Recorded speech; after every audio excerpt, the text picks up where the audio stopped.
Subscribe to our YouTube channel and press the bell icon to get the latest updates. Hello and welcome to The Print. The very exciting Bihar elections are just around the corner, barely any time left before the state hits polls. I'm joined today by Shakti Singh Gohil, senior leader of the Congress party, member of parliament, as well as in charge of the Congress party for the state of Bihar. Thank you so much for joining us today, sir. My pleasure. Sir अभी ये जो season चल रहा है opinion polls का right before the state elections, आपने भी बहुत सारे ओपिनियन पोल्स देखे होंगे। अब कईयों में ये आ रहा है कि बहुत ही नैरो मार्जिन से एनडीए को वोट शेयर पे लीड मिल रही है, करीब 5% 6% के अराउंड, और ये भी बोला है कि पिछले इलेक्शन से कांग्रेस पार्टी का सिग्निफिकेंटली वोट शेयर बढ़ा है। पर कुछ ओपिनियन पोल्स जैसे एबीपी पोल है वो ये बोल रहा है कि Congress party as a whole Mahagathbandhan को थोड़ा सा ड्रैग कर रही है, उतने वोट शेयर परसेंटेज नहीं आ पा रहा है, करीब 21% आ रहा है।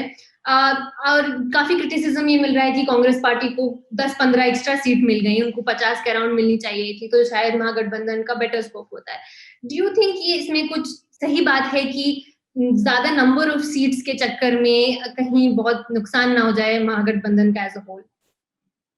देखिए 2015 की अगर बात करें तो 2015 में आपके सारे ओपिनियन पोल कह रहे थे कि एनडीए 2/3 मेजोरिटी से आएगा।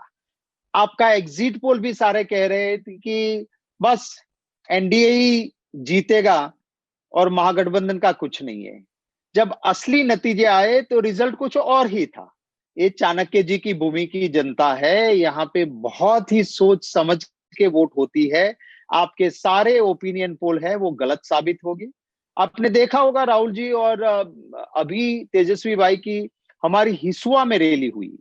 अगर हिसुआ मेरी सीट नहीं है, वहां पे भाजपा के सिटिंग एमएलए है, और पूरा जोन देखो तो बीजेपी डोमिनेटेड जो कहा जाता है उस एरिया में था। फिर भी लोग छत पे चढ़ चढ़ के हमें समर्थन और आशीर्वाद देने के लिए थे। तो जो भी ये मानता है वो गलत है। महागठबंधन में जब गठबंधन करते तो हाँ, ये जरूर है कि मुझे कुछ सीटें जो चाहिए थी वो नहीं मिली है, पर ये दलों का नहीं दिलों का मिलन है। हमने उसमें वो इधर उधर का नहीं सोचा है, हमने महागठबंधन का हित सोचा, और इसी को चलते 70 सीट में लड़ता हूं। उसमें मेरी चॉइस की सीटें नहीं होते हुए भी आप देखेंगे कि जो परफॉर्मेंस होगा वो हमारा महागठबंधन का बहुत बेहतरीन होगा। और हमने जो स्लोगन दिया है ना, बोले बिहार बदले सरकार, वो जनता के दिल की आवाज है और अच्छे नतीजे आएंगे। जी, और ये भी सच बात है कि बिहार ऐसा स्टेट है जहां आखिरी दिन तक कहते हैं कि वोटर अपना वोट बदल सकता है, तो ओपिनियन पोल्स पे इतना नहीं रिलाई कर सकते। बिल्कुल सही बात बोली आपने। पर ये भी पोल्स कह रहे हैं, और ये रिपोर्टिंग से भी हम गैदर कर रहे हैं कि बहुत strong anti Nitish Kumar wave है, बहुत स्ट्रॉन्ग एंटी इनकम्बेंसी वेव है। लेकिन थोड़ा सा अगर हम टिकट डिस्ट्रीब्यूशन की बात करें तो ओवर 70 सीट्स जो लड़ रही है कांग्रेस, उसमें ओवर हाफ मतलब 37 सीट्स के करीब जो है जो ऑपोजिशन कैंडिडेट है कांग्रेस का वो बीजेपी का है, जेडीयू का नहीं है। तो आपको लगता है वो एक इशू हो सकता है कि जो एंटी नीतीश कुमार वेव है वो कांग्रेस पार्टी राइड ही ना कर सके? ऐसा कुछ नहीं होता है, दोनों जगह पे ये प्रॉब्लम है। और बीजेपी और जेडीयू का जो गठबंधन है वो असल में दिखावे के लिए जो एनडीए का है वो एक गठबंधन है और 3 ठग बंधन है।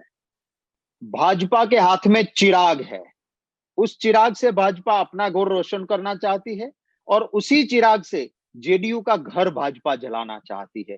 दूसरे भाजपा के हाथ में ओवैसी रूपी पेट्रोल बम है, और वो मानते हैं कि हम ये ठग बंधन से फायदा कर लेंगे। पर वो दूसरी जगह हो सकती है। बिहार वो स्टेट है जहां एक ओपिनियन पोल हुआ था, उसमें सारा सर्वे में ये निकला कि सबसे ज्यादा अगर बीबीसी हिंदी रेडियो न्यूज सुनने वाला कोई स्टेट है पूरे देश में तो वो बिहार है। तो यहाँ कोई ठग बंधन किसी को ठग सकने में आसानी से कामयाब नहीं होगा। यहाँ पे लोग बड़े सोच समझ के वोट करते हैं, और इसी को चलते मुझे पूरा विश्वास है कि बिहार की जनता के आशीर्वाद हमारे साथ रहेंगे, और कांग्रेस और महागठबंधन की सीटों में बहुत बड़ी तादाद में हम जीत के आएंगे। मैं आपको उदाहरण के तौर पे कहता हूं, नसीम खान जी को बंबई में कभी नहीं हरा सकती भाजपा, पर ओवैसी के एक कैंडिडेट को खड़ा करके नसीम खान जी को हरा देते हैं। ऐसे काफी लीडर्स जो सेक्युलर अच्छे लीडर्स है उनको खत्म करने के लिए भाजपा ओवैसी जी का उपयोग करती है। भाजपा अगर चिराग को नहीं यूज करती है और चिराग अपने हाथ में नहीं है, तो एनडीए से उसे बाहर क्यों नहीं करते वो? जिसने अपने एनडीए के, आपके दल के अलायंस जेडीयू के खिलाफ भाजपा के सारे बागी लोगों को टिकट देके लड़ाया, तो आप अगर सही हो तो चिराग को एनडीए से बाहर कर दो। वो तो करते नहीं हो। इधर चिराग कहते हैं कि मैं तो मोदी जी का हनुमान हूं, तो उस हनुमान की पूंछ पे आग लगा के आप किसका घर जलाना चाहते हो? तो ये साफ है। पर कहते हैं ना, पब्लिक है, सब जानती है, और ये तो पब्लिक चाणक्य जी की भूमि की है, तो वो तो बड़े अच्छे से जानती है। तो मोदी जी कितने भी जुमले जुगाड़ कर लें, ये पब्लिक सब जानती है, और इसलिए एक गठबंधन और 3 ठग बंधन है, वो सफल नहीं होंगे। थोड़ा सा कांग्रेस पार्टी और महागठबंधन की स्ट्रैटेजी की बात करते हैं। ये हमने भी स्टेट लीडर से बात की और ये नोटिस किया गया कि कॉन्शियस डिसीजन एक महागठबंधन ले रही है कि लोकल इश्यूज पे फोकस रहे, चाहे वो कोरोना वायरस की हैंडलिंग हो, चाहे माइग्रेंट क्राइसिस हो, जॉब्स, इकोनॉमी वगैरह वगैरह। और ये एक डेलिब्रेट अटेम्प्ट है कि जो लोकल इशू है उस पे ही चर्चा रहे। लेकिन आप देखेंगे कि बीजेपी के जो नेता हैं, चाहे वो राजनाथ सिंह जी हो, योगी आदित्यनाथ हो, मोदी जी खुद प्राइम मिनिस्टर जब रैली की उन्होंने, तो वो बार-बार आर्टिकल 370, चाइना, कश्मीर, पाकिस्तान, इन चीजों पे जो है फोकस डाइवर्ट कर रहे हैं। आपको लगता है ये एक स्ट्रैटेजी है? क्योंकि ये भी सच है कि नेशनलिज्म और नेशनल सिक्योरिटी का जो इशू है वो एक इमोशनली बहुत वोलेटाइल सब्जेक्ट है और लोगों को मोबिलाइज करने में बहुत मदद करता है। डिफरेंस ऑफ स्ट्रैटेजीज के बारे में कुछ बताइए। देखिए, हम यही कहते हैं कि इधर उधर की मत बात कर, तू बात कर तो मुद्दे की कर। बता, तेरे होते हुए, तेरे शासन होते हुए बिहार को किसने लूटा? तो ये हम कहते हैं, वो कोशिश जरूर करते हैं, पर हमको खींच के हम चाहते हैं कि उसी मुद्दों की बात करें जो बिहार के मुद्दे हैं। बिहार के आवाम का जो परेशानियां आजकल झेलनी पड़ी है, हम उन मुद्दों की बात करते हैं। हम बात करते हैं हमारे पॉजिटिव एजेंडा की। हमारे 5 दल जो साथ है, हमने मिलके एक साझा कार्यक्रम बनाया है, और वो साझा कार्यक्रम है, युवा को रोजगार मिलेगा, समान काम समान वेतन, इक्वल वर्क इक्वल पे, वो हम देंगे। हमने महिला की सुरक्षा, हमने कहा है किसान का कर्जा माफ, बिजली का बिल हाफ। हमने कहा है कि युवा के रोजगार के साथ युवाओं का अधिकार होगा, आप पदक भी पाओगे और नौकरी का पद भी पाओगे, हमने कहा है। हमने जो 3 कानून लाई है ये भाजपा सरकार, जिससे किसान बर्बाद होने वाला है, उन कानूनों को बिल्कुल नेस्त नाबूद करने के लिए हम अमेंडमेंट लेके आएंगे। हमारी महागठबंधन की सरकार, हम पॉजिटिव एजेंडा के साथ चल रहे हैं। नीति आयोग जो एनडीए का बना हुआ है, उसी नीति आयोग ने कहा है कि सस्टेनेबल डेवलपमेंट में पूरे देश में सबसे बुरी हालत अगर किसी की है तो बिहार राज्य की है, चाहे मोदी जी हो चाहे और हो। हम कहते हैं कि आओ मुद्दे की बात करो। 2015 में मोदी जी ने कहा था कि अगर नीतीश बाबू जीतेंगे तो मित्रों पाकिस्तान में पटाखे फूटेंगे। क्या आज मैं मोदी जी से पूछता हूं, इस मुद्दे पे आप बोलोगे क्या? मोदी जी ने कहा था जेडीयू, इसकी डेफिनेशन की थी कि मित्रों जनता का दमन और उत्पीड़न। और नीतीश बाबू ने कहा था, नीतीश बाबू ने कहा था कि ये जो भाजपा है उसका मतलब भाजपा, बीजेपी माने बड़का झूठा पार्टी।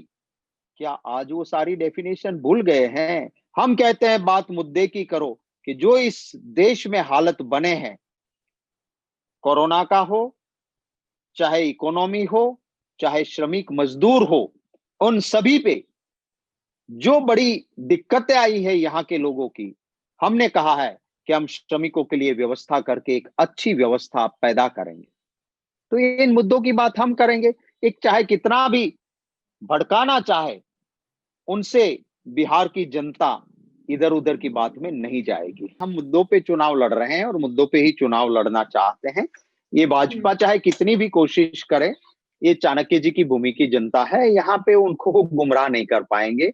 और महागठबंधन के साथ जनता के आशीर्वाद है, और जरूर बिहार में लोग बदलाव चाहते हैं, वो बदलाव होगा। जी, आपने मुद्दे पे बात करने की जो पॉइंट रखा वो बिल्कुल सही पॉइंट है और इस पे काफ़ी लोग कमेंट भी कर रहे थे कि ये बीजेपी के ट्रैप में नहीं आ रहा है और बार-बार मुद्दे पर भड़काने की कोशिश कर रहे हैं लेकिन ये भड़क नहीं रहे हैं। लेकिन जो कांग्रेस पार्टी के लीडर हैं राहुल गांधी वो पिछले हफ्ते गए उन्होंने जो रैलीज़ की उन्होंने अपनी सबसे पहली रैली में जाके जो है वो इंडिया चाइना का स्टैंड ऑफ की बात कर ली और जो बिहार रेजिमेंट के जो सोल्जर्स थे जिनकी जान गई उस में उनकी बात की और मोदी जी को काफी टारगेट किया डायरेक्टली उस पे। फिर यही बात आ गई कि जो इतने समय से स्टेट लीडर्स लोकल लीडर्स कोशिश कर रहे थे कि उस बात पे हम नहीं जाएं लेकिन राहुल गांधी जी जाके एक तरह से उनके बीजेपी के ट्रैप में फंस गए क्योंकि उन्होंने इस बात नहीं पे नहीं अपना टिप्पणी दे दी। और मेरा सवाल ये है कि नेशनल सिक्योरिटी और नेशनलिज्म ये सारी चीजें हैं जो बीजेपी जो है अपना स्ट्रॉन्ग होल्ड समझती है और वो एक तरह से जैसे मैंने बोला मोबिलाइज कर सकती है इमोशंस को। तो आपको लगता है ये गलत स्टेप था? नहीं, वो सही स्टेप इसलिए था क्योंकि चाइना पे जो जवान शहीद हुए वो मेरे बिहार रेजिमेंट के थे। बिहार रेजिमेंट के जवान शहीद हुए थे और इसलिए बिहार का ये मुद्दा था। राहुल गांधी जी ने कहा कि विदेश नीति पे आप फेल रहे हो। राहुल गांधी जी ने कहा कि बिहार रेजिमेंट के मेरे जवान शहीद हुए हैं, उनका बदला लेने की अगर बात है, आपकी सरहद में लोग घुस आए और उस वक्त पे जब मेरे बिहार रेजिमेंट के जवान शहीद होते हैं तब आप एक ऐसा बयान देते हो जिससे चाइना को फायदा होता है और चाइना का मुखिया हमारे प्रधानमंत्री के बयान को लेकर दुनिया में घूमता है कि देखो, देश का भारत का प्रधानमंत्री खुद कह रहा है कि मैं तो उनकी भूमि में गया ही नहीं हूं। तो जो जी बिहार के लोगों की दिल की भावना है कि बिहार रेजिमेंट के जवान शहीद हुए और उसका बदला नहीं लिया गया और उल्टा ऐसा बयान आया कि जिससे फायदा चाइना को हुआ, तो वो बिहार के लोगों के दिल की बात है। तो बिहार रेजिमेंट के जवान शहीद हुए थे, इसलिए राहुल गांधी जी ने जो मुद्दे की बात की है वो बिहार के लोगों की दिल की बात की है। वो दूसरे मुद्दे पे नहीं थे, वो बिहार के लोगों की बात पे थे। उन्होंने श्रमिकों की बात की, उन्होंने रोजगार की बात की। राहुल गांधी जी ने स्थानीय जो मुद्दे हैं उन सारी बातों के साथ साथ जो बातें रखी है। और भाई तेजस्वी हमारा एक युवा चेहरा है जिसके पीछे कोई बैगेज नहीं है और जी चाहते हैं हम, हमारे जो पॉजिटिव एजेंडा है, हमारा एक साझा प्रोग्राम बना है, पांचों दलों ने मिलकर हमने दिया है, उसी को लेके हम चुनाव लड़ रहे हैं और जनता इसको पूरा समर्थन और आशीर्वाद दे रही है। सर एक चीज जो है जब टिकट्स अनाउंस हुए और जो कैंडिडेट लिस्ट अनाउंस हुई उसमें नोटिस किया गया कि कांग्रेस पार्टी के जो 70 कैंडिडेट हैं उसमें 12 कैंडिडेट जो हैं वो मुस्लिम्स हैं, मुसलमान कैंडिडेट्स हैं। Highest percentage of any party 17% के करीब जो प्रोपोर्शनेट है Muslim population in the state, population भी 17% के करीब है। तो इस पे काफी लोगों ने अप्रिशिएट किया कि ये पार्टी है जो रिप्रेजेंटेशन में बिलीव करती है। लेकिन करीबन आधे कैंडिडेट्स जो है 33 कैंडिडेट्स हैं वो अपर कास्ट कैंडिडेट्स भी हैं। तो मैं अगर आप समझाना चाहें व्यूअर्स को एग्जैक्टली स्ट्रैटेजी यहाँ क्या है, एक न्यू इलेक्टोरेट को स्ट्रेंथन किया जा रहा है या एक ट्रेडिशनल वोट बैंक पे फॉल किया जा रहा है, क्या स्ट्रैटेजी है? देखो, हमने एक बैलेंस देने की कोशिश की है, साथ ही साथ हम गठबंधन में लड़ रहे हैं। तो गठबंधन में कुछ दलों का ये मानना था कि भाई कांग्रेस जो है वो ऐसी सीटें कांग्रेस के पास आई थी कि जहां मुझे कहीं सोशल इंजीनियरिंग करना हो तो वहां थोड़ी दिक्कत भी आती थी। कुछ सीटें मेरे पास ऐसी थी कि जहां मुझे अपर कास्ट को ट्रेडिशनली देना है, पर 243 का लिस्ट जो एनडीए नहीं कर पाई, हमने 5 दलों ने साथ बैठ के एक साझा प्रेस कॉन्फ्रेंस में 243 का लिस्ट डिक्लेयर किया।